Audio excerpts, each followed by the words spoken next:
Major league সকারের চলতি মৌসুমে নিজেদের দ্বিতীয় ম্যাচে অরল্যান্ডো সিটির বিপক্ষে জোড়া গোলে পিছিয়ে পড়েও শেষ পর্যন্ত ৪-২ ব্যবধানে জয় তুলে নিয়েছে ইন্টার মায়ামি। দলের হয়ে জোড়া গোল করেছেন আর্জেন্টাইন সুপারস্টার লিওনেল মেসি।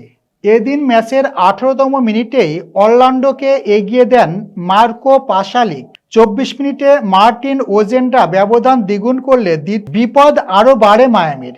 ফলে ম্যাচে ফেরাতে বিরতির পরপর দলে পরিবর্তন আনেন হ্যাভিয়ার ম্যাসেরানো।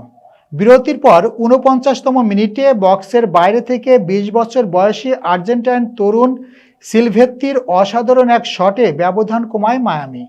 এরপরই দেখা মেলে মেসি জাদুর। ৫৭ ও ৯০তম মিনিটে দুর্দান্ত গোল করেন তিনি। মাঝে ৮৫তম মিনিটে মায়ামির হয়ে গোল পান তালিস্কো সেকোভিগা।